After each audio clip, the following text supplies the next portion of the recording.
Hello and welcome to today's video as we preview the semifinals for Worlds 2024. This will be part one of probably two videos. Wednesday I'll have something in a similar vein where we look at these four teams and compare them, but about different metrics and things and totally different vibes. So Gen.g, T1, BLG, Weibo. BLG I'm only including the games where Shun played, not the games that Wei played at Worlds. So simple stats: damage share, gold share, kill participation, who is getting first blood and who is dying as first blood. And we're going to try and break these down a bit for a few minutes and think about them. There are a couple differences with these teams, right? So we look at damage and gold, and really it's dominated by the bot lane, right? Three of the four teams, the damage share leader is the AD carry, except Weibo. So if you look at it, Xiaohu and Light both are 27.4 or 27.8. Maybe it's supposed to be 8, but same damage share. But actually, when you look at it, Xiaohu has 1 DPM more. So technically, he deals more damage than Light. And it's definitely the only team like that out of these four. Weibo, the damage spread is definitely wider than the other three teams. And you'd be surprised if you think, well, what about Bin with BLG? Isn't he dealing a lot of damage? He's clearly third in damage share on the team behind Knight and Elk.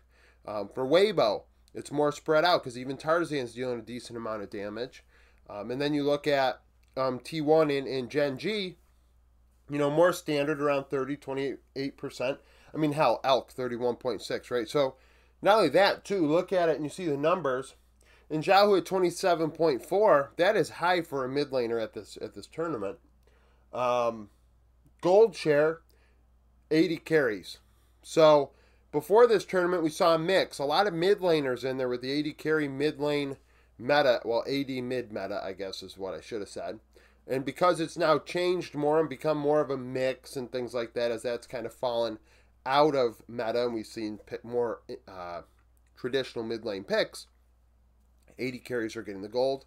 And it's around 24% or so, which is pretty standard for a team that's not, really honing in on one player, i.e. like D+, and aiming, who would have well over 25% of damage, and you knew that guy is the one that's getting 25% of the resources, so you know that guy is going to be the one that's trying to carry this game. Let's take him away, because that's where they're putting all the resources, and then, have somebody else try and win the game with less. So, these teams more spread out, even in Gen.g, 23.9, because Chovy is getting so much gold, that's going to happen. Kill participation. So, who is most involved in the team's kills? Who's getting their fingerprints on a kill? And it's a different look, right? We have 3 different roles represented between 4 teams. Gen.g going into this event, Pays led the team in KP, and that has not changed. Gen.g not necessarily have changed much at all. And that was a criticism early on in the tournament that their meta read was one of 2 patches ago. And, their play style is still fight with the 80 carry present at over 75.6% of the kills. And then for T1, Carria is the one making things happen. We saw him roam a couple times this past week against Top Esports, and even prior to that, 80% KP. So 4 out of every 5 kills Carria is involved in on T1. Now for Shun and Tarzan, you have the jungler, which is kind of the one that you expect to be the leader. Because the jungler is the one going between the lanes, right? Trying to make things happen. That's their job. Or it's to farm to 6 and then, be another underlying carry threat. Tarzan at 77% is putting in a lot of work and very involved for Weibo in what they want to do. Shun at 74%, a little more widespread because Bin is doing things up in top lane. The bot lane duo, very active. So that's going to BLG are a very active team. A lot of games with over 20 kills. It makes sense. With first blood, who is getting first blood? Where are the teams fighting and trying to get an early lead? Well, you want it to be on your 80 carry, theoretically, because that's the one you're trying to get damage out of, right? And in the case of Gen.g, Pays. Half of their games, Pays is getting first blood. In terms of T1, Pays is involved in the first blood. Faker and Carria, 63% of T1's first bloods they're involved in. So if they're going to get first blood, expect Carrier to be roaming or maybe in the bot lane 2v2, or Faker being involved in that in the mid lane. Shun for BLG, 40% of their games, he's getting first blood for the team. So he's the one initiating the early game kills. Weibo, it's clearly bot lane. We see that across the board here. So same thing with gen.g, but we'll include them in a second. So first blood victim, crisp on both sides. So 68.5, well actually 69.3% of the games for Weibo, crisp is somehow involved in the first blood. Whether he's the guy ensuring that they get a kill, that's involved in the kill, or he's the one dying.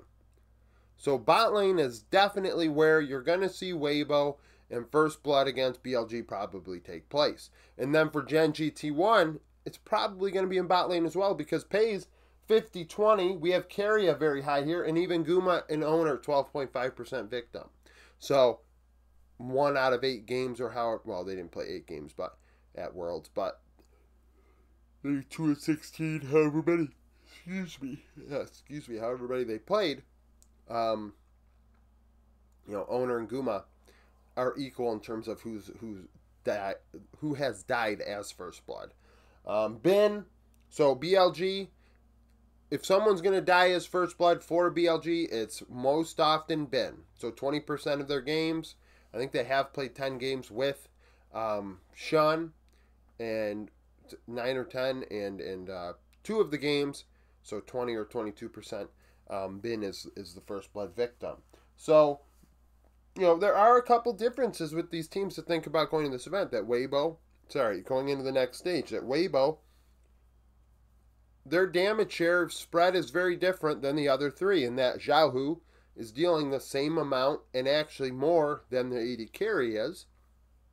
In terms of kill participation, we have very different looks at gen.g are fighting around the AD carry, where T1 Carrier is roaming and making things happen in the early game to initiate their leads or just involvement in general. And then you have Shun and Tarzan, more traditional junglers, doing what they do. First blood, we see that there are differences, like I said, gen.g and Weibo, more so bot side of the rift. BLG, top side of the rift, and in the case of T1, it's, like I said, Carrier and a mix, right? Because Faker and Carrier are very involved in the team getting an early lead. So, we have 4 teams left, clearly. gen.g and BLG were part of the favorites going in, along with HLE, and then T1 on the tier below with Top Esports and etc. So, that's the thing, right? So, T1, I would say, in terms of, the favorites and things like that, T1 are definitely 1 step below gen.g and BLG, and then Weibo probably 1 step below T1. But the fact of the matter is, and we'll talk about this more, and people, it's makes people uncomfortable because Weibo hasn't done well against BLG this year, but last year Weibo didn't do very well against BLG. I think they went 2-7. This year they went 1-10 against them. In the end, both times BLG really dominated Weibo domestically. And we'll see what happens with that. We'll talk about it more, of course, down the stretch. But, Weibo are going to be a match for BLG, and T1 and gen.g, of course, is going to be classic. It's funny. We're going to get an LPL versus LCK final, which makes sense, right? And there's a possibility you get the 1. Well, actually, you're going to get the 2 and the 1, or you have a 1, 2, 3, and 4 seed on here, I think. Yeah. BLG's a 1, gen.g's a 2, T1's a 3, and Weibo's a 4. How about that? That's interesting, isn't it? Just something to think about. Just shows how deep these regions are. Thank you for watching. If you liked the video, like it. Subscribe to the channel for daily League of Legends content. Follow me on Twitter, join the Discord, become a YouTube supporter, and hope to see you again tomorrow.